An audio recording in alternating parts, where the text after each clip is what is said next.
कि ये जो एग्ज़ाम है इसमें आपका होगा, मगर ये अभी तक हम लोग को आश्वासन नहीं मिला है कि आगे ये प्रॉब्लम वापस से नहीं आए, क्योंकि अभी परमानेंट एफिलिएशन नहीं है आप लोग के पास। अगर मिलने वाला है वो भी टेम्परेरी एफिलिएशन मिलेगा। तो अभी आप लोग का मान लीजिए कि एग्ज़ाम होगा, ठीक है, यहाँ का एडमिनिस्ट्रेशन का कुछ काम से आप लोग का एग्ज़ाम होता है, तो नेक्स्ट ये प्रॉब्लम वापस आपको फेस करना पड़ सकता है। इसका कोई लॉन्ग टर्म सोल्यूशन अभी तक आया नहीं है। तो अभी हमारा ये डिमांड होगा कि इसका एक लॉन्ग टर्म सोल्यूशन आए, और साथ में जो एडमिनिस्ट्रेशन का जो प्रयास है अभी ये जो कर रहे हैं कि आप लोग का ये वाला एग्ज़ाम हो, उसको भी हम लोग वेलकम करते हैं कि हाँ कैसे भी आप लोग का ये एग्ज़ाम हो जाए, आप लोग जो अपना एकेडमिक ईयर में है उसमें आप लोग एक स्टेप और आगे बढ़ें।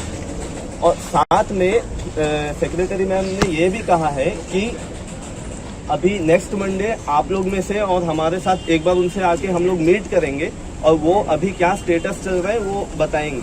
साथ में आप लोग का जो कॉलेज के एफिलिएशन के साथ साथ जो रजिस्ट्रेशन नंबर का, हॉल टिकट नहीं मिलने का और एग्ज़ाम्स टाइम पे नहीं होने का जो इशू है वो भी हमने कन्वे किया है उनको। उसमें भी उन्होंने यही बोला है कि वो जो इशू है उसको भी वो मंडे तक का डील करेंगी, और एक ड्राफ्ट प्रिपेयर किया जा रहा है। मिनिस्ट्री लेवल में और सेंट्रल लेवल में भी बात हो रहा है, ऐसा मैम ने हमें आश्वासन दिया। और लिटिगेशन का भी जो प्रोसेस है वो स्पीड गति से चल रही है। उन्होंने कहा है कि बच्चों को डरने की बिल्कुल ज़रूरत नहीं है, बच्चों का करियर खराब नहीं होगा और उनके एग्जाम्स होंगे। लेकिन ये शॉर्ट टर्म सोल्यूशन है, लॉन्ग टर्म के लिए हमें और एक साथ मिलकर काम करना है कि आपको बाद में और प्रॉब्लम्स ना हो। तो अभी पहले ये शॉर्ट टर्म के प्रॉब्लम का सोल्यूशन के लिए देखते हैं। मैम बोली मंडे वो मैम क्लियर करके बात बताएगी कब है क्या है होगा, और अगर बीच में भी बच्चे और जाके मिलना चाहते हैं तो मैम वेलकम कर रही है कि हाँ आके आप मिल सकते हैं। तो मंडे तक के का टाइम है हमारे पास, मंडे देखते हैं कि क्या होता है। अगर मंडे भी इस प्रॉब्लम का सोल्यूशन नहीं आया तो हम सभी को इकट्ठा होकर इस पर कुछ बड़ा कदम लेना होगा। और आप लोग से भी यही हम कहेंगे कि आप लोग लॉन्ग टर्म सोल्यूशन में जाएं, क्योंकि अभी जो आप लोग का एग्ज़ाम होगा इसके बाद आगे पता नहीं है कि पौंडीचेरी का क्या रूप हो सकता है, और पौंडीचेरी वही करेगा जो ऑन रिटन जो उनका कोडिफाइड गाइडलाइंस है उसके हिसाब से सही होगा। साथ में डीब्रेड को उसको फुलफिल करना होगा। जो 17 पॉइंट्स जो डीब्रेड फुलफिल नहीं कर पा रहा है वो आप लोगों को हम सब ने शेयर किए, आप लोग उसको एक बार गो थ्रू करिए और फुल मैटर को आप खुद भी समझिए। और इसके साथ में जो डीब्रेड का जो आप लोग का स्टूडेंट लेवल में आप लोग प्रिंसिपल सर से अप्रोच करिए, आप लोग प्रिंसिपल सर को क्वेश्चन करिए ये मैटर में कि क्यों आप लोगों का ये नहीं हो रहा है, डीब्रेड इस पर क्या कर रहा है। और प्रिंसिपल सर जैसा आप लोगों ने ही कल हमारे मीटिंग में कहा था कि प्रिंसिपल सर आप लोग को बोलते हैं कि आप लोग फंड जमा करिए, जाकर के केस करिए, कोर्ट में आप लोग खुद जाइए। ये कोई भी बोलने से डिप्लोमेटिक तरीका नहीं होता है कोई सॉर्ट आउट करने का। आप पार्टी हो ही नहीं सकते, और ऑलरेडी मैटर चल रहा है, लिटिगेशन चल रही है, तो दोबारा वही प्रॉब्लम को लेके लिटिगेशन करने का क्या है, जबकि पता है कि लिटिगेशन का प्रोसेस कितना लंबा होता है और उतना समय नहीं है। और ये प्रॉब्लम ये नहीं है कि अभी जो फर्स्ट ईयर वाले आए हैं सिर्फ उनके लिए है, इससे पहले जो हमारे सागर भाई है जो एलिस वाले को भी सेम प्रॉब्लम फेस करना पड़ रहा है। मतलब 3 साल से कॉलेज इंस्टीट्यूशन ने ये एक काम नहीं किया है जिसके कारण स्टूडेंट्स अभी भी सफर कर रहे हैं। सिर्फ वो है कि वो कंडीशन पौंडीचेरी यूनिवर्सिटी बोल रहा है आप फुलफिल करो, तो हमें अफिलिएशन का कोई प्रॉब्लम नहीं है। क्या ये 3 साल में कॉलेज इंस्टीट्यूशन इतना काम नहीं कर सकती है? आराम से कर सकती है, बट कॉलेज का इंस्टीट्यूशन और उनके जो हेड है वो अपने मनमानी करते हुए काम कर रहे हैं। आप लोग जो एली का स्टूडेंट्स है, एक बहुत जनरल एक बात बता देता आप लोग को, वो 17 पॉइंट्स में से एक है। आप लोग का कोर्स MSBT से एफिलिएटेड है ना? MSBT से कि पौंडीचेरी से? MSBT से। MSBT जो एक्ट से कॉन्स्टिट्यूट हुआ है उस एक्ट में ही मेंशन है कि MSBT का जुरिस्डिक्शन केवल महाराष्ट्र तक ही सीमित है। वो कोई और यूनिवर्सिटी या कोई और कॉलेज को जो महाराष्ट्र से बाहर है उसको नहीं दे सकता। इसके साथ में जैसे कि अंडमान में डीब्रेड कॉलेज सिचुएटेड है, अगर और प्रिंसिपल सर का ये कहना है और उस डॉक्यूमेंट में भी यही है कि एक मेमोरेंडम ऑफ अंडरस्टैंडिंग हुआ है MSBT और डीब्रेड के बीच में, जो कम्प्लीटली इनवैलिड है। ये जो स्टैट्यूटरी है जो कॉन्स्टिट्यूट करता है MSBT को, उसमें जब ये बात साफ साफ लिखा है कि जुरिस्डिक्शन नहीं है महाराष्ट्र के बाद, तो कोई मेमोरेंडम ऑफ अंडरस्टैंडिंग का बात ही नहीं आता है। ये किस तरीके से हुआ है वो इनवैलिड है, अनलॉफुल है। और ये जो जो रूल्स एंड रेगुलेशन है उसके खिलाफ है, इसीलिए ही पौंडीचेरी इसको एफिलिएशन नहीं दे रहा है डी ग्रेड को। साथ ही आपका प्रिंसिपल का जो क्वालिफिकेशन है उसका भी मैटर है, क्योंकि प्रिंसिपल सर डिप्लोमा कॉलेज और इंजीनियरिंग कॉलेज दोनों का प्रिंसिपल एक नहीं हो सकता। आपका प्रिंसिपल डिप्लोमा कॉलेज का प्रिंसिपल होने के लिए एलिजिबल है, ना कि इंजीनियरिंग कॉलेज। तो डिप्लोमा कॉलेज और इंजीनियरिंग कॉलेज एक दोनों का यूनिफिकेशन है डी ग्रेड। तो पौंडीचेरी को इस बात से भी आपत्ति है कि आप लोग का जब प्रिंसिपल ही वेल क्वालिफाइड नहीं है, आप लोग का मतलब वेल एलिजिबल नहीं है आप लोग का इंस्टीट्यूशन हेड ऑफ इंस्टीट्यूशन होने में, तो आप यही समझ सकते हैं कि डी ग्रेड का क्वालिटी ऑफ एजुकेशन कैसे होगा, मतलब वो कितना फोकस कर पाएंगे आप लोग के ऊपर में। तो ये मैटर भी आप लोग को जानना चाहिए। तो अभी नेक्स्ट मंडे भी हम यहाँ पे आके बात करेंगे। आप चाहते हैं तो मतलब आप आ सकते हैं, नहीं तो हम ही आप लोग में से कोई रिप्रेजेंटेटिव भी हमारे साथ आ सकते हैं मैम से बात करने के लिए। मैम भी बोली है कि जब भी आप लोग को कुछ भी डाउट हो तो हम लोग उनसे कांटेक्ट कर सकते हैं बाबू। और अभी जो सिद्धांत राय शर्मा जी ने बोला है उसका सेक्शन 2 आप लोग देखें तो उसमें जुरिस्डिक्शन की बात की गई है। जब कोई भी रूल्स रेगुलेशंस या लॉज बनते हैं तो इंटरप्रिटेशन क्लॉजेस होती है जिसमें कि डिफाइन है कि उसका टेरिटरी कितना तक होगा। तो महाराष्ट्र से बाहर कोई भी कॉलेज को वो गवर्न कर ही नहीं सकती है। और अगर यहाँ का जो पॉली का कोर्सेज चल रहा है या तो वो कोलकाता से इजीली गवर्न हो सकती है या तमिलनाडु से हो सकती है, जो भी फॉलो नहीं हो रहा है। तो ये बहुत सारे प्रॉब्लम्स हैं जो कि सालों से चल रहा है। तो यूनिवर्सिटी कब तक इतने सारे प्रॉब्लम्स को इग्नोर करते हुए आपको एफिलिएशन देगी? उनके कुछ रूल्स रेगुलेशंस हैं, अगर आप उसको फॉलो नहीं करोगे और आप चाहोगे कि फिर भी हमारा मनमानी वहाँ चले, वो नहीं चल सकती है। क्योंकि अंडमान में और कॉलेजेस हैं, सभी को एफिलिएशन मिली है, सभी का एग्जाम्स बराबर चल रहे हैं, सभी के कोर्सेज बराबर कंप्लीट हो रहे हैं। तो आखिर डिबेट में ही ऐसा प्रॉब्लम क्यों है? क्योंकि डिबेट इंस्टीट्यूशंस की ये गलतियां हैं जिसके कारण जो है वहाँ के स्टूडेंट सफ़र कर रहे हैं, और ये स्टूडेंट्स और सफ़र नहीं करने चाहिए। इसके लिए हम सभी को मिलकर काम करना होगा।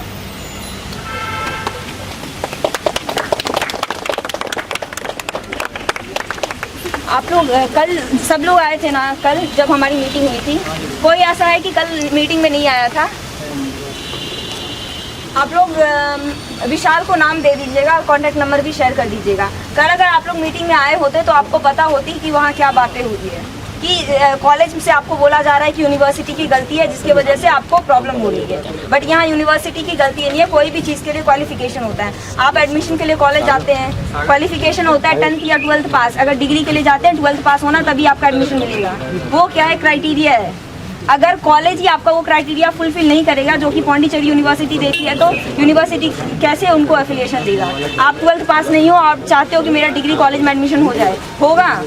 सेम प्रॉब्लम हुआ है। फिर भी प्रिंसिपल सर चाहते कि नहीं हमारा हो, और ये अगर टेम्परेरी सॉल्यूशन उनको नहीं मिलेगा तो वो एक परमानेंट सॉल्यूशन की सोच रहे हैं, जो कि वो सोच रहे हैं कि अपना डीम यूनिवर्सिटी बनेगा तो हमारी ही मनमानी यहाँ चलेगी, और तब फीसेस भी बढ़ेंगे। आप लोग सभी मिडिल क्लास फैमिली के हों तो पता है कि अभी कम फीस में आपका पढ़ाई चल रहा है। जब डीम यूनिवर्सिटी होगा तो वो सेल्फ सफिशिएंट रहेगा, मतलब आपके फीस से ही वो कॉलेज चलेगा। तो ये टेम्परेरी सॉल्यूशन के साथ साथ परमानेंट सॉल्यूशन जितना हो सकता है उसके लिए हम सभी को काम करना है, और सिर्फ अपने लिए काम नहीं करना है, आपके बाद जो आपके जूनियर्स आए उनके बेनिफिट के लिए काम करना है। कंडीशंस के लिए उन लोगों ने कुछ नहीं बोला, कुछ नहीं कर रहे हैं, वो खाली यूनिवर्सिटी पे इल्जाम लगा रहे हैं, लिटिगेशंस बोल रहे हैं। कब तक लिटिगेशन चलेगा? नमस्कार, मैं मनीष द न्यूज़ में आप सभी का स्वागत है। तो आज हम यहाँ पे उपस्थित हैं सीएस जो सेक्रेटरीट ऑफिस के यहाँ पे। तो यहाँ पर एबीवीपी द्वारा एक स्ट्राइक का आयोजित किया गया था, तो उस बेसिस में कि बच्चों के भविष्य के बारे में। तो इसका जो डिटेल हम आपको बात कराएंगे सिद्धांत राय शर्मा, जो कि एबीवीपी के स्टेट जॉइंट सेक्रेटरी है। आइए चलिए उन्हीं से जानते हैं विस्तार से कि किस मामले में आज इन्होंने यहाँ पे भीड़ इकट्ठा हुई और किस मामले में इन्होंने बातचीत की। सर बहुत बहुत नमस्कार। नमस्कार आपको। तो सर हमें बताइए कि ये किस मुद्दे पे आज यहाँ पर इतनी भीड़ इकट्ठा हुई है? असल में डी ग्रेड को परमानेंट एफिलिएशन नहीं मिला हुआ है शुरू से ही, और स्टूडेंट्स के साथ अभी ये उनका जो अभी प्रेजेंट ये प्रॉब्लम है कि उनका एग्जामिनेशन रुका हुआ है। उनको स्टूडेंट्स मतलब एडमिशन के बाद अब तक ये बहुत दुर्भाग्यपूर्ण है कि अब तक उनको रजिस्ट्रेशन नंबर नहीं मिला है। एग्ज़ाम्स का समय आ गया है, अब तक का उनको हॉल टिकट इशू नहीं हुआ है, और एग्ज़ाम्स का भी कोई उनका कुछ है नहीं कि कब होगा, इनको कुछ आइडिया नहीं है। तो ये प्रॉब्लम को लेकर के आज हम सेक्रेटरी हायर एजुकेशन मैम से मिलने आए थे और स्टूडेंट्स जो ये प्रॉब्लम फेस कर रहे हैं उसका कोर रीज़न ये है कि डीब्रेड के पास परमानेंट एफिलिएशन नहीं है। पौंडीचेरी यूनिवर्सिटी से एफिलिएशन रुका हुआ है। उसका पीछे भी ये रीज़न है, जो कंडीशंस डीब्रेड को फुलफ़िल करनी थी, जो उनको कंडीशन फुलफ़िल करनी चाहिए पौंडीचेरी यूनिवर्सिटी के गाइडलाइंस के हिसाब से, नॉर्म्स के हिसाब से, वो डीब्रेड फुलफ़िल नहीं करता है। 17 पॉइंट्स जो पौंडीचेरी ने मेंशन किए हैं, बाकी डीब्रेड ने उसमें से कई सारे पॉइंट्स को फुलफ़िल नहीं किया और मेनली उन 17 पॉइंट्स के अगेंस्ट ही डीब्रेड जा रहा है और कुछ भी कदम नहीं उठा रहा है डीब्रेड। इसलिए पौंडीचेरी अभी तक का उनको एफिलिएशन नहीं दिया गया और ये मैटर कोर्ट में भी चल रहा है। तो सर हमें ये बताइए कि जब इनको पौंडीचेरी यूनिवर्सिटी से 2-3 आई थिंक वार्निंग भी आई हुई है, उसके बाद भी ये उसके अगेंस्ट कुछ स्टेप नहीं ले रहे हैं, तो ये मतलब बच्चों के फ्यूचर के साथ खेल रहे हैं या फिर ऐसा तो नहीं कहीं कि उनका अभी रिटायरमेंट होने वाला है, तो क्या वो प्राइवेटाइज करना चाहते हैं पूरा? ये सभी पर्सनल इशू तो उनका होगा ही, क्योंकि जैसा उनका स्टूडेंट्स के प्रति रवैया है उससे तो देखकर ये लगता है वो, क्योंकि स्टूडेंट से जैसा हमने इंटरेक्ट किया, स्टूडेंट ने हमें ऐसी ऐसी बात बताई कि जो बिल्कुल भी दुर्भाग्यपूर्ण है और एक हेड ऑफ इंस्टीट्यूशन से एक्सपेक्ट ही नहीं किया जाता। स्टूडेंट्स ये कह रहे हैं कि वो स्टूडेंट्स को बोल रहे हैं कि आप लोग फंड जमा करिए अपने में और आप लोग कोर्ट में जाइए, वकील हायर कीजिए फंड जमा कर करके। ये बिल्कुल भी क्या आपको लगता है कि एक ऑथोरेटिव आंसर है जो एक हेड ऑफ इंस्टीट्यूशन से एक्सपेक्ट करना चाहिए? वो स्टूडेंट्स को ऐसा कह रहे हैं, वो ना कि एक हेड ऑफ इंस्टीट्यूशन होने के नाते, वो ना कि खुद इस मैटर को अपने ऊपर में ले रहे हैं और साथ ही प्राइवेटाइज करने का जो मैटर है, ये इससे हट के एक अलग ब्रांच बन जाता है, ये एक अलग मैटर शुरू हो जाता है डीम्ड यूनिवर्सिटी का। अंडमान में डीम्ड यूनिवर्सिटी का स्टैब्लिशमेंट होना है, ऐसा यहाँ की एडमिनिस्ट्रेशन बोलती है। और डीम्ड यूनिवर्सिटी का जो मैटर है वो इसीलिए ही है कि अगर यहाँ पे डीम्ड यूनिवर्सिटी स्टैब्लिश होगा और इन्हीं के डीब्रेड के हेड ऑफ इंस्टीट्यूशन ही इस मैटर को देख रहे हैं, अगर वो स्टैब्लिश होता है तो डीब्रेड का जो एफिलिएशन का प्रॉब्लम है वो भी सॉल्व हो जाएगा। मगर उसमें दो चीज़ों की बलि चढ़ेगी। पहला बात तो जैसे कि हमें डॉक्यूमेंटेशन से पता चला है, यहाँ पे जो डीम्ड यूनिवर्सिटी स्टैब्लिश होगा वो फुल फ्लेज्ड सेल्फ सफिशिएंट होगा, तो यहाँ में ही स्टूडेंट्स से फीस के माध्यम से उसको चलाया जाएगा, उसे फंडिंग नहीं आएगा, क्योंकि वो सेंट्रल यूनिवर्सिटी नहीं है, वो डीम्ड यूनिवर्सिटी है। डीम्ड यूनिवर्सिटी का मतलब ही ये होता है deemed to be a university. जो यूनिवर्सिटी नॉमिनली है, नॉमिनली वो यूनिवर्सिटी है मगर वो एक यूनिवर्सिटी नहीं है, इसी को कहते हैं डीम्ड यूनिवर्सिटी। तो अगर वो यहाँ पे स्टैब्लिश होता है तो यहाँ के स्टूडेंट्स के ऊपर में बहुत बड़ा फाइनेंशियल बर्डन आएगा और डीब्रेड का एफिलिएशन का प्रॉब्लम तो सॉल्व होगा। मगर पौंडीचेरी यूनिवर्सिटी जो 7th बेस्ट यूनिवर्सिटीज में से एक आती है, जो 7th रैंक में है इंडिया में, उसके डिग्री का आप ही समझ सकते हैं कि कितना वैल्यू होगा।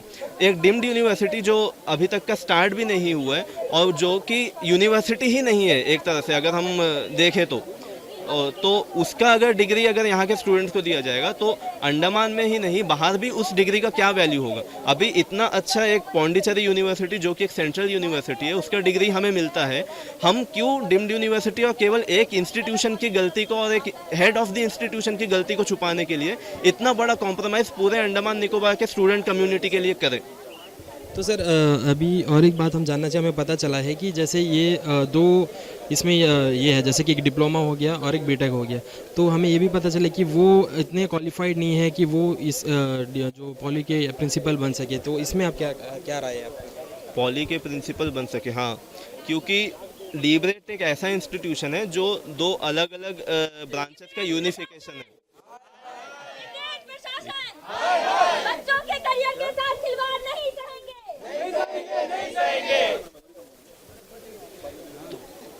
डीब्रेड एक ऐसा इंस्टीट्यूशन है जो दो ब्रांचेस का यूनिफिकेशन है, डिप्लोमा और इंजीनियरिंग कॉलेज का। तो जो प्रिंसिपल सर हैं वहाँ के हेड ऑफ इंस्टीट्यूशन, वो डिप्लोमा कोर्सेज के प्रिंसिपल बनने के लिए एलिजिबल है और जैसे कि उनका क्वालिफिकेशन जो है वो डिप्लोमा फील्ड में ही है, इसीलिए ही। और इंजीनियरिंग कॉलेज का जो हेड ऑफ इंस्टीट्यूशन बनने के लिए वो उतना एलिजिबल नहीं है। तो अगर ये भी एक पॉइंट उसमें है कि प्रिंसिपल एलिजिबल नहीं है और तब भी इसी तरह से वो इंस्टीट्यूशन को चला रहे हैं, तो इसमें आप समझ सकते होंगे कि क्वालिटी ऑफ एजुकेशन में कितना इफेक्ट पड़ता होगा डीबरेट का। वैसे भी डीबरेट का जो प्रशासनिक ढांचा है वो इन सभी कारणों से चरमरा गया है और इसी कारण से आज स्टूडेंट्स को ये प्रॉब्लम फेस करना पड़ रहा है। तो सर अभी आपने जो कि एजुकेशन सेक्रेटरी उनसे बात की, तो आपने सीएस से बात करने की कोशिश की नहीं की, या फिर अगर इसका सॉल्यूशन जो आई थिंक टेम्प्रेरी सॉल्यूशन उन्होंने दिया है, तो अगर इसमें वो कुछ एक्शन नहीं लेते तो नेक्स्ट स्टेप आपका क्या होगा? असल में कल हम आए थे, कल डीबरेट के सभी स्टूडेंट नहीं आ पाए थे यहाँ पे क्योंकि उनका क्लासेस चल रहा था और डीबरेट में स्टूडेंट्स को इसी तरह बहुत बॉन्ड करके रखा जाता है कि एक तरह से अगर कोई डीबरेट में घुस गया तो वापस वहाँ से निकल नहीं सकता, चाहे कुछ भी हो जाए। तो कल हम लोग 2 जन आए थे, आकर के मैम को हमारा रिप्रेजेंटेशन सबमिट किया और साथ में आज डीबरेट के स्टूडेंट आ पाए तो हमने सोचा कि एक बार उनसे भी मिला लें उनको और डीबरेट के स्टूडेंट्स ही उनके सामने बात रखें। अभी हम लोग केवल secretary to higher education ma'am के पास ही गए हैं और मैम ने हमें आश्वासन दिया है कि वो सेंट्रल लेवल में और यहाँ पे सीएस सर को भी इस मैटर में उनसे बात करेंगी और ये आश्वासन दिया है कि मंडे तक का ये प्रॉब्लम सॉल्व हो जाएगा। मंडे एक बार आएंगे, उनसे मिलेंगे और इसके बारे में चर्चा करेंगे और स्टूडेंट्स के साथ ही आएंगे। अगर उसके बाद भी कुछ नहीं हुआ तो हम इससे बड़ा कुछ देखने को मिल सकता है। उसके बाद भी नहीं आएंगे तो आप देख सकते हैं कि यहाँ में स्टूडेंट्स का कितना आक्रोश है। सभी यहाँ पे जमे हुए हैं सुबह से, अभी 12 बज रहा है और यहाँ पे 9 बजे से स्टूडेंट्स खड़े थे। अब जा कर के थोड़ा हमारा बात हुआ है, तो अगर उसके बाद भी कुछ नहीं होता है तो ये हमें थोड़ा आक्रामक होना पड़ेगा इस विषय में और प्रोटेस्ट होगा। तो अगर ये नहीं होता तो हम आगे भी आकर्षक एक ये देख सकते हैं। तो ये थे श्री सिद्धांत राय शर्मा, जिन्होंने बताया कि इस मुद्दे के बारे में कि जो बच्चों के साथ उनके करियर के साथ जो खिलवाड़ हो रहा है, जो वहाँ के प्रिंसिपल कर रहे हैं, जबकि उनके नॉर्म्स में वो नहीं आ रहे हैं, इतने सारे दिक्कतों के बाद भी वो एक छोटी सी प्रॉब्लम अभी तक सॉल्व नहीं कर पा रहे हैं। तो इसी के चलते हम चाहिए कुछ स्टूडेंट से भी बात करते हैं ताकि उनसे भी जाने कि उनको क्या क्या दिक्कतें आती हैं। तो आइए चलिए बात करते हैं डीबरेट के एक छात्र से। आपका नाम बताइए। जी, मेरा नाम अयान है, मैं बीटेक सीएससी फर्स्ट ईयर से हूँ।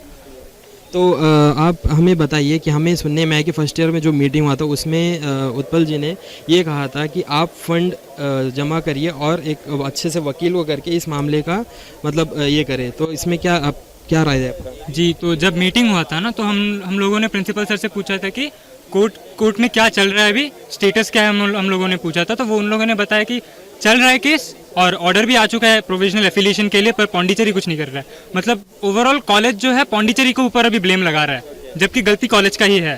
तो हम लोगों ने जब उल्टा क्वेश्चन कर रहे थे हम, तो कॉलेज हम लोगों को बता रहा है कि आप लोग सब इतने जन तो है, आप लोग फंड कलेक्ट कीजिए, 1000 या 2000 जितना भी आप लोग दे सकते दीजिए, हम आप लोग को लॉयर रख लेंगे, लॉयर करके देंगे, आप लोग कोर्ट में केस लड़िए।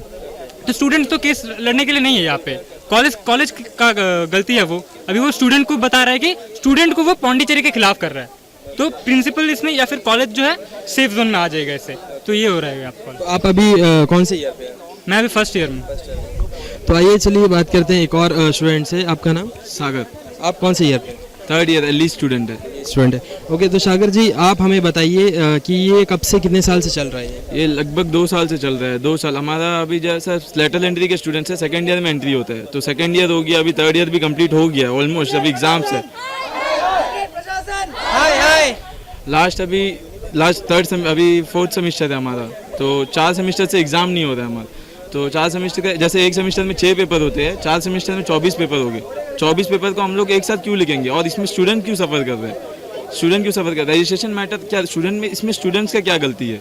तो उन्होंने ये कहा कि महाराष्ट्र बोर्ड, ये जो महाराष्ट्र बोर्ड है लीगल नहीं है। पौंडीचेरी का कहना यह है कि महाराष्ट्र बोर्ड महाराष्ट्र स्टेट में लीगल है, ये वो। तो कॉलेज में क्यों महाराष्ट्र बोर्ड चला रहे, अंडमान में क्यों महाराष्ट्र बोर्ड चला रहे? और ये सब मैटर हो रहा है कॉलेज में।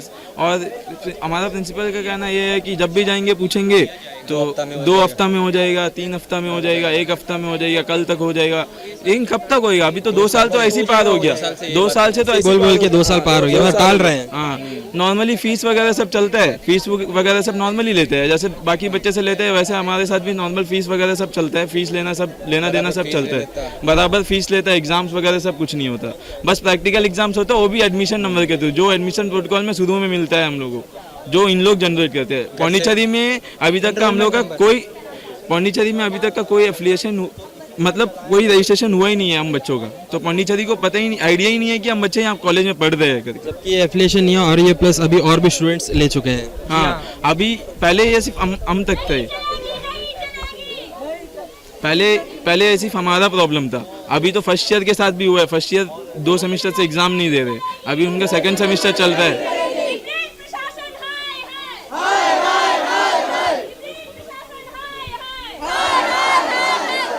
तो फिर अभी एट लास्ट अभी यही सोल्यूशन, अभी आज हम लोग सेक्रेटरी मैम से मिले, सेक्रेटरी मैम ने कहा कि ऐसा ऐसा बात है, तो हमारे कोर्ट में ये ऑर्डर आया है, इसको ऑर्डर कैसे भी करके आपका एग्जाम लिया गया है, लेकिन ये प्रॉपर सोल्यूशन नहीं है, ये लॉन्ग टर्म का सोल्यूशन, ये तो टेम्पररी सोल्यूशन है, लॉन्ग टर्म का सोल्यूशन क्या? कल को आज अभी एक सेमेस्टर तो हम लोग बैठ जाएंगे एग्जाम लिख के, तो बाकी जो 25 पेपर है वो और आगे के सेमेस्टर में हमें ऐसा नहीं होना चाहिए कि हमारा डिग्री जो है 4 साल में हम लोग को कम्प्लीट करना है, हम क्यों टाइम वेस्ट करें? हमारा फ्यूचर का क्या होगा? ये जो 3 साल हम लोग, जैसे ही आपका साल वेस्ट होगा उतने ही आपको पता है, जैसे कि एज भी यहाँ से पार हो जाए तो आपको उसमें दिक्कत आ सकती है। एक रिलैक्सेशन में भी दिक्कत आएगी, हमारे जॉब्स अपॉर्चुनिटीज भी कम हो जाएगी, तो एक क्यों स्टूडेंट क्यों फेमस प्रॉब्लम करता है। घर से भी अभी बहुत फोर्स कर रहे हैं कि घर से पेरेंट्स पूछते हैं कि क्या होते हैं, क्या चलता है, तो हमें घर में भी एक जवाब देते, तो पेरेंट्स भी कितने तक सुनेंगे? पेरेंट्स भी अभी बोल रहे हैं कि तुम लोग कुछ करो, तुम लोग कुछ करते नहीं है। तो अभी जब इसका सॉल्यूशन नहीं आएगा तो इसके लिए क्या आपको कहीं से भी जो वहाँ के प्रिंसिपल है उसके तरफ से कुछ ऐसा एक्शन देखने को मिला है कि वो इसके लिए कुछ काम कर रहे हैं? एकदम बिल्कुल नहीं है, मेरे को ऐसा तो कोई एक्शन मिला नहीं। देखो ऐसा एलिस के बारे में तो अभी तक तो कोई बातचीत हुआ नहीं है शायद। लास्ट जो जजमेंट है हमेशा तो फर्स्ट ईयर के बारे में बातचीत होता है, लास्ट जो स्टूडेंट काउंसिल का लेटर था उससे पहले एलिस के बारे में लिखे थे, लेकिन एलिस का मैटर सॉल्व नहीं है, बल्कि लास्ट जो स्टूडेंट काउंसिल की तरफ से लिखे थे लेटर उसमें सिर्फ फर्स्ट ईयर का जिक्र किया गया, एलिस का जिक्र नहीं किया गया। क्यों नहीं किया गया? क्योंकि क्या उनको पता नहीं है कि एलिस का भी प्रॉब्लम अभी तक चल रहा है? उनको तो पता है ना, वो तो जिक्र कर सकते थे, क्यों जिक्र नहीं किया गया? तो अभी क्वालिफिकेशन के हिसाब से अभी हमें ये पता चला है सूत्रों से कि वो प्रिंसिपल के, वो जो इंजीनियर कॉलेज के प्रिंसिपल के इसमें फुलफिल नहीं करते हैं, तब भी वो वहाँ के प्रिंसिपल है, तो इसके लिए एजुकेशन जो हिसाब का एजुकेशन लेवल वहाँ मिलता है, तो इस आपको अभी पता चला होगा, तो इस बारे में आपको क्या कहना है? एजुकेशन लेवल के बारे में देखा जाएगा तो डिग्री के लिए वहाँ असिस्टेंट प्रोफेसर ही नहीं है, हमारा क्लासेस पूरा गेस्ट लेक्चर के थ्रू चलता है। ये भी पता चला है कि जो एचओडीज हैं वो भी जैसे दूसरे डिपार्टमेंट के एचओडी हैं वो दूसरे डिपार्टमेंट के, जैसे अभी आप कोई भी एक डिपार्टमेंट ले लीजिए, जबकि वो उस एचओडी के लिए, उस जो बैच के एचओडी के लिए एलिजिबल है भी नहीं, बट वो एचओडी लेवल पे बैठे हुए हैं। तो इस तरह में वो बच्चों को क्या शिक्षा देंगे जब वही उससे बिलोंग नहीं करते हैं? देखिए हम तो एज ए स्टूडेंट हम यही जानते हैं कि एचओडी के, हम तो उतना हाई लेवल तक आइडिया नहीं है कि आप एचओडी किस चीज़ के लिए एलिजिबल है या प्रिंसिपल किस चीज़ के लिए एलिजिबल है। अभी जो प्रिंसिपल है, तो आप प्रिंसिपल होते हुए क्या कर रहे हैं प्रॉब्लम को लेके? हमारा क्वालिफिकेशन से कोई लेना देना नहीं है, हमारा रजिस्ट्रेशन नंबर क्यों नहीं आया और ये एफिलिएशन में प्रॉब्लम क्यों हो रहा है, जबकि सेम कॉलेज का बच्चा, सेम महाराष्ट्र बोर्ड का बच्चा JNRM में जाके कंप्यूटर में सेम एग्जाम्स चलता है, उनका एग्जाम्स हो रहा है कंटिन्यू, हमारे साथ ही क्यों हो रहा है? सिर्फ यही कॉलेज में ये प्रॉब्लम क्यों चल रहा है? तो इस चीज़ को लेके अगर इसका टेम्प्रेरी सोल्यूशन, तो चलिए अभी मान सकते हैं कि टेम्प्रेरी सोल्यूशन आएगा, परमानेंट के लिए आप कितने बच्चे इसके लिए खड़े रहेंगे और लास्ट तक खड़े रहेंगे? देखिए हमारा फ्यूचर का बात है तो हम सभी खड़े रहेंगे, ऑब्वियस सा बात है, सभी रहेंगे। चाहे जोरदार प्रदर्शन देखने मिल सकता है अगर इसके बाद अगर कुछ नहीं हुआ, अगर कुछ नहीं हुआ तो करना ही पड़ेगा। देखिए हम लोग का फ्यूचर का बात है, हमें किसी के बारे में सोचना नहीं है, हमें फ्यूचर में ये करना ही है। एनीहाउ मेरे को डिग्री क्लियर करना है और 4 साल से पहले, और हमारे पास 1 साल बचा है, हमारा 24 पेपर बचा है और आगे भी 12 पेपर है, तो टोटल मिला के हो गए 36 पेपर एक साथ हम लोग कैसे लिखेंगे? इसका भी ये भी एक बड़ा प्रॉब्लम है, अगर सोल्यूशन आता भी है तो ये सारे पेपर एक साथ हम लोग कैसे लिखेंगे? तो अभी जो सेक्रेटरी मैडम से, एजुकेशन सेक्रेटरी मैडम से आपने बात की, अगर टेम्प्रेरी सोल्यूशन के बाद परमानेंट के लिए आप क्या CS को अप्रोच करेंगे? ऑब्वियसली वो सेक्रेटरी मैडम बोल रही थी कि वो CS को अप्रोच करी है और आज कोर्ट कंटेंट में भी जाता है, ऐसा बोले है कि आज इनको ये मैटर को लेके हम लोग कोर्ट में भी जा रहे हैं, तो मोस्ट प्रोबेबली मंडे तक देखते हैं, मंडे तक अगर कुछ नहीं हुआ तो आगे भी जाएंगे। और सीएस से क्यों, सीएस से क्या, किसी से भी मिलना पड़े हम लोग जाके मिलेंगे, चाहे वो एजुकेशन मिनिस्टर भी हो। तो सागर जी बताइए आपका क्या मांग है? हमारा मांग यही होगा कि जल्द से जल्द इस चीज़ को सॉल्व करे और जल्द से जल्द कोई सोल्यूशन आए और परमानेंट सोल्यूशन आए। ऐसा कोई टेम्पररी सोल्यूशन नहीं चाहिए, परमानेंट सोल्यूशन आए। और कल को आगे के जो बच्चे हैं जो पुअर बैकग्राउंड से बिलोंग करते हैं वो कॉलेज में आके पढ़े और ये कॉलेज से पढ़ाई हो, और चाहे वो डिग्री हो या डिप्लोमा हो, दोनों चीज़ के लिए पढ़ाई हो और यहाँ से बच्चे पार हो, वो भी सेंट्रल यूनिवर्सिटी के थ्रू। और हमारा मांग ये भी है कि जाके आप थोड़े प्रिंसिपल से भी पूछे कि क्या चल रहा है, क्या चल रहा है, क्या ये प्रॉब्लम को लेके क्या। अगर देखो हमारे तरफ से तो हमें जितना पता है हम कह दिए, प्रिंसिपल को और प्रिंसिपल कहेंगे तो वो और ज़्यादा ये रहेगा। बिल्कुल बिल्कुल, हम ज़रूर प्रिंसिपल से बात करना चाहेंगे और उनसे जानने की कोशिश करेंगे कि उनके इसके ऊपर क्या एक्शन रहेगा। बहुत बहुत धन्यवाद। तो हम एक और बच्चे से बात करना चाहेंगे जो डी ब्रेड का स्टूडेंट है। सर आप नाम बताइए। मेरा नाम आर शुभम है। तो बताइए आप क्या कहना चाहते हैं? मैं बीटेक सिविल फर्स्ट ईयर से हूँ। जब हमारा मीटिंग हुआ था प्रिंसिपल के साथ तो हमने पूछा कि क्या है सर, अभी स्टेटस क्या चल रहा है, हमें एफिलिएशन मिलेगा या नहीं मिलेगा। तो वो बोल रहे हैं हमें तो मिल चुका था बट अभी पौंडीचेरी फील्ड से प्रॉब्लम कर रहा है, उन्हीं की गलती है, वो हमें नहीं दे रहा है। तो आप एक काम करिए, आप अपने में फ़ीस कलेक्ट करिए लॉयर के लिए, हम लोग आपको प्रोवाइड करेंगे, आप लोग अपने तरफ से केस लड़िए। तो अब हम पढ़े या लड़े, ये हमारा सवाल है। हाँ, अब हमारा सेम 1 कंप्लीट होने को था बट हमारा फाइनल्स हुआ नहीं है, जो मेन एग्ज़ाम होता है वो हुआ नहीं है, बट सेम 2 शुरू हो चुका है ऑलरेडी।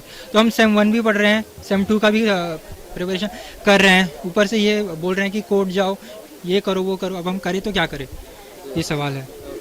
तो आपने देखा कि कैसे उसके स्टूडेंट ने बताया कि अब इनका हाल ये हो चुका है कि इनके माँ बाप ने इन्हें पढ़ने को भेजा है, तो अब ये ऐसा हो गया कि अब ये लड़ रहे हैं, यहाँ पर पढ़ नहीं रहे हैं, लड़ रहे हैं।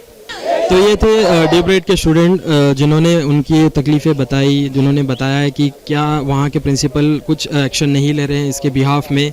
तो हमने कई सारे लोगों से, BVP के सेक्रेटरी, जॉइंट सेक्रेटरी, सबसे हमने बातचीत की। तो इसी से रिलेटेड जो न्यूज़ रहेगा हम आपको अपडेट करते रहेंगे।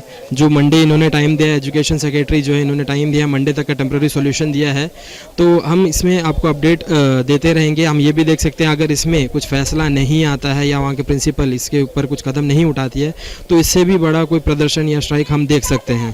तो इसी से जुड़ी खबर हम आपको और दिखाते रहेंगे। तब तक के लिए मैं मनीष आपसे विदा चाहूँगा। नमस्कार।